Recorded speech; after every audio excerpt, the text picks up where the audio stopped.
Hi everyone, my name's Charlie and I've helped over 150 people That was a brilliant start to the video, wasn't it? I'm like rocking it. I've helped over 150 people win their PIP claims and I received PIP myself. Chronic fatigue controls my life. I'm not diagnosed with CFS. I'm going to battle through this video no matter how many times I screw it up, okay? Fatigue is a massive side effect of my condition, which is psoriatic arthritis. Chronic fatigue controls every second of my life.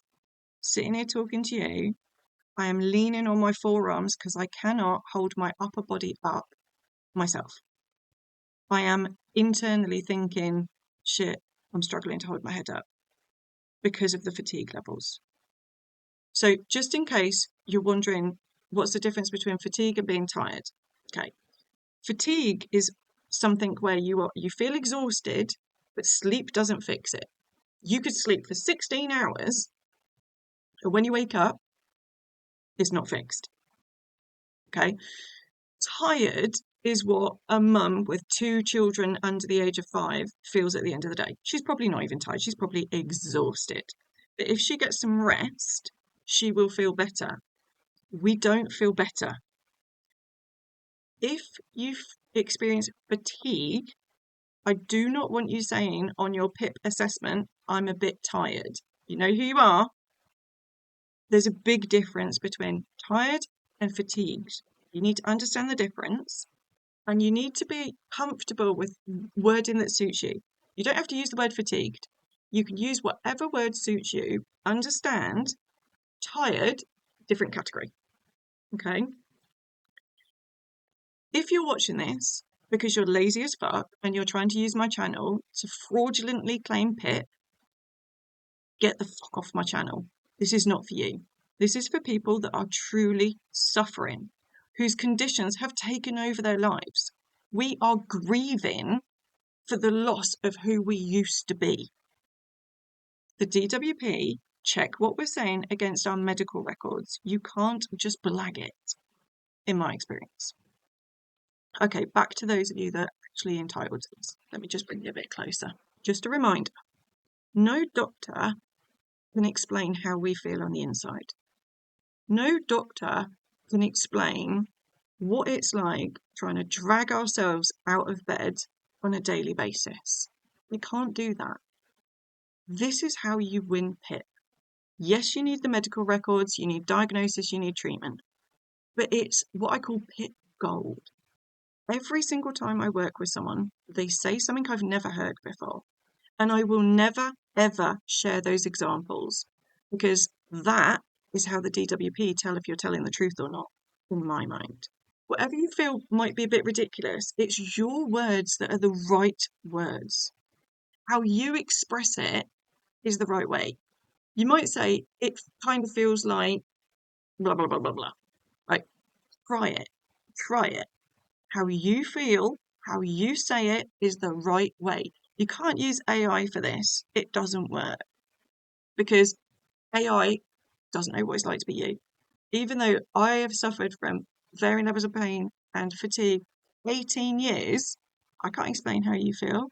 I don't know how you feel because you're fucking unique. That's what makes PIP so difficult. Okay? Right. So I'm going to give you some examples physically. And when we're talking about this, I want to think about every bit of your body. Okay? I want you to think about it when you're moving, when you're not moving. The beginning of the day, the end of the day is all counts. Okay? So what does your legs feel like? Do they feel heavy? Do they feel weak? Do you feel drained? Is your body or parts of your body aching? Does it feel like your body's not working right when you're trying to move? Fatigue massively impacts our brain fog. It's scary when our brain fog is bad. For 2 years, I thought I had early onset dementia and I was too scared to talk to my doctor about it because I was terrified of what they were going to say. Turns out it's brain fog. At the end of the day, I'm like a different person. I couldn't speak like this. There are times where I can't even remember the word pen. Like, brain fog. PIP don't care about brain fog, but you have to paint a picture of what your life is like. So do you feel like foggy? Do you struggle to explain things? Do you go blank? Can you be talking just like what I was then and your brain just stops? That was mild. What happened earlier was mild, okay? I'm waiting for more painkillers to kick in. For me, my painkillers help my brain kick in. They take the edge off the pain and will make my brain more alert. Then we've got the emotional side of this. Do you feel how do you feel? Yeah, it's not I'm like, I want to give you examples, but again, it's unique to you. Do you get grumpy? Do you get snappy? And it's awful because like if a family member says something simple to me like, can you pass that? It can make me really fucking angry, to be honest, because it just standing up alone is not a simple thing for me. I never stand up without thinking about it. I have to plan every single movement because my battery is running lower and lower and lower, and it's not even fully charged. I don't get a fully charged battery. It's a nightmare. How is your body? If you rest for like 20 minutes, for 4 hours, whatever it is, do you then have a little bit more energy? You know, all of this is relevant, okay? I want you to remember that words have power. I don't want you to ever describe yourself as lazy or to say, I can't be bothered. When I'm working with clients, I will not allow them to say that because if you're chronically ill, that's the reason. That's the reason.